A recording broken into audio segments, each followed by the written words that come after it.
disguising. She's a little handful of trouble, a bundle of fun.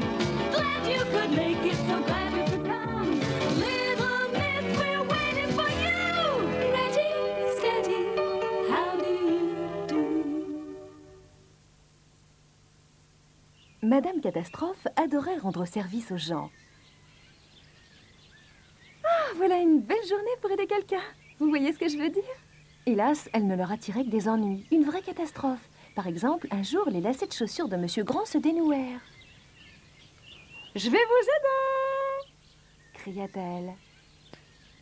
Quand on est aussi grand que Monsieur Grand, il n'est pas facile de se baisser pour attacher ses lacets, tu t'en doutes. Et Madame Catastrophe trouva le moyen de nouer les lacets ensemble. Et au premier pas... Oh! Monsieur Grand trébucha. Quand on est aussi grand que Monsieur Grand et que l'on tombe de haut. Oh, ça fait mal. Oh, ma tête. Je vais vous aider, dit Madame Catastrophe. Et elle essaya par tous les moyens de soulever Monsieur Grand. Oh, allez, encore un petit effort. Voilà, par ici. Ah, si seulement vous n'étiez pas si grand. Comme ses efforts étaient sans succès, elle réfléchit un instant et dit « Je reviens tout de suite !» Elle alla directement chez le vieux magicien. Comme il n'était pas là, elle entra et jeta un coup d'œil au livre de magie sur la table.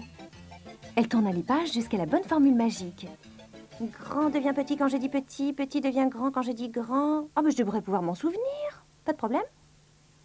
Elle retourna vite vers Monsieur Grand. Elle le regarda, agita la baguette magique qu'elle avait empruntée et dit « Grand devient petit quand je dis petit !»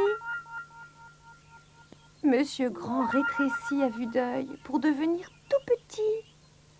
Ça a marché, la formule a marché. Monsieur Grand put sans problème se mettre sur ses pieds et dit « Merci. Maintenant, rends-moi ma taille normale, s'il te plaît. » Mais pendant qu'elle essayait de se souvenir de l'autre moitié de la formule, Monsieur Petit passa par là. « Ah, Monsieur Petit, je vous présente Monsieur Grand, » dit Madame Catastrophe.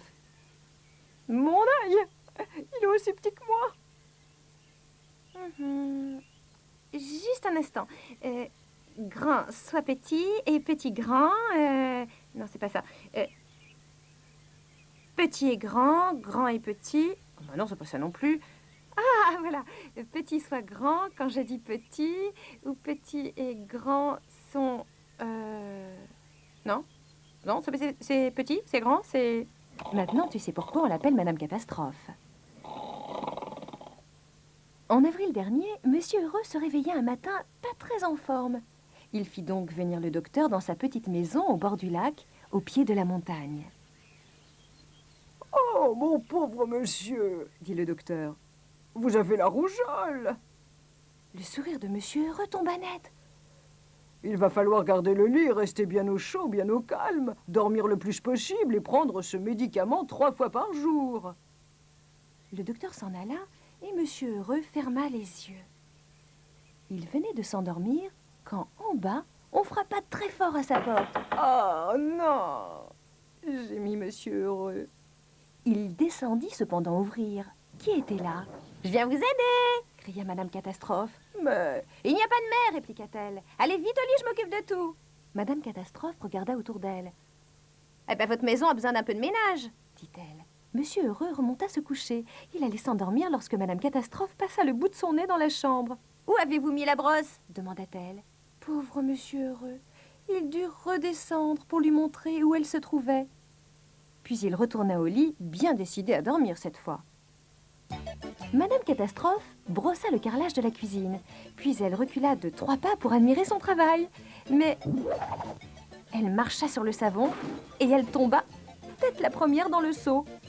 Et comme elle n'y voyait rien, elle se cogna à une étagère. Toutes les casseroles roulèrent par terre. Oh, quel bruit d'enfer! Oh, et ce n'est pas tout. Comme elle n'y voyait rien, elle mit le pied dans une casserole. Ce n'est toujours pas tout. Comme elle marchait à cloche-pied, elle trébucha, s'agrippa au réfrigérateur qui s'ouvrit en grand. Et toutes les provisions de Monsieur Heureux tombèrent en avalanche sur Madame Catastrophe. Oh, Réveillé en sursaut par cet effroyable vacarme, Monsieur Heureux sauta de son lit, dégringola jusqu'à la cuisine et ouvrit la porte. Il en resta bouche bée. Oh! Là, au beau milieu d'une mare de lait et d'une flaque d'eau, au beau milieu d'une douzaine d'œufs cassés, d'un tas de casseroles renversées, d'une meute de beurre aplati, de bananes écrasées et de tomates éclatées, Madame Catastrophe restait assise, un seau sur la tête, une casserole aux pieds. « Au secours !» disait une voix étouffée. « Au secours! J'y vois rien! Au secours !» Monsieur Heureux prit le seau à deux mains et tira de toutes ses forces. Il tira encore. À nouveau. Et le seau sauta comme un bouchon de champagne. Monsieur Heureux fila comme un boulet de canon. Il passa à travers la porte. Il survola son jardin, traversa la haie et atterrit sur le pré en pente. Là, il se mit à rouler vite, de plus en plus vite. Et à la fin, il plongea dans le lac, le seau à la main.